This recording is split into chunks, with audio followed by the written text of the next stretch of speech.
So ನಿಮ್ಮ opinion ಏನು A ಅಥವಾ ಈ ಥರ ಟೂಲ್ಸ್ ಯೂಸ್ ಮಾಡೋದು ಎಸ್ಪೆಷಲಿ ಫಾರ್ ರೈಟಿಂಗ್? ಬಿಕಾಸ್ ನೀವು ಬರೆದಾಗ ಒಂದು ಒರಿಜಿನಾಲಿಟಿ ಅಂತ ನಿಮ್ಮ ಹೃದಯದಿಂದ ನಿಮ್ಮ ಮನಸ್ಸಿಂದ ಬರೀತೀರ. ಎ ಕೊಟ್ಟಾಗ ಆಲ್ಮೋಸ್ಟ್ ರೈಮಿಂಗ್ ವರ್ಡ್ಸ್ ಎಲ್ಲ ಅದೇ ಕೊಟ್ಬಿಡುತ್ತೆ.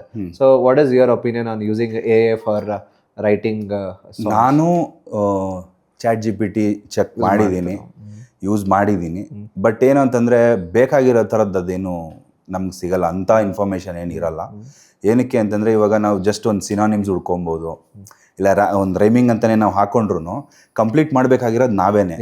ಇವಾಗ ನಾವೇ ಬೇಕಾದ್ರೆ ಟೈಪ್ ಮಾಡಿಬಿಟ್ಟು ರ್ಯಾಪ್ ಲೈನ್ ಹಾಕ್ಕೊಡು ಹಾಗೆ ಅಂತೆಲ್ಲ ಹೇಳಿದ್ರು ನಮಗೆ ಇವಾಗ ನಾನು ಮಾರ್ಟಿನಿಯೋ ಹೇಗೆ ರೆಪ್ರೆಸೆಂಟ್ ಮಾಡಬೇಕಾಗಿದೆ ಅದು ಅಲ್ಲಿ ಕೊಡೋಕ್ಕಾಗಲ್ಲ, ಅದು ನನಗೆ ಕೊಡೋಕ್ಕಾಗಲ್ಲ. ಅದೇನು ಕೊಡ್ಬೋದು ಅಂತಂದರೆ ಒಂದು ಇನ್ಫಾರ್ಮೇಷನ್ ಕಲೆಕ್ಟ್ ಮಾಡ್ಬೋದು, ವಾಪಸ್ ನಿನಗೆ ಕೊಡ್ಬೋದು, ಇಷ್ಟೇ. ಅದು ಮಾಡೋಕ್ಕಾಗಲ್ಲ. ನಿಮ್ಮ ಒರಿಜಿನಾಲಿಟಿ ನಾವೇ ಅದನ್ನು ಲಾಸ್ಟಲ್ಲಿ ಇದು ಮಾಡಿ, ನೀವು ಆ ಎ ಇಂದನೂ ತೊಗೊಳ್ಳಿ, ಇಲ್ಲ ಸ್ವಂತ ಕುತ್ಕೊಂಡು ಬರೀರಿ, ಇಲ್ಲ ಫ್ರೆಂಡನ್ನು ಹೇಳ್ತಾ ಇದ್ನ ಅದನ್ನು ಕೇಳಿಸ್ಕೊಂಡ್ರು ಬರೆದ್ಬಿಡಿ. But last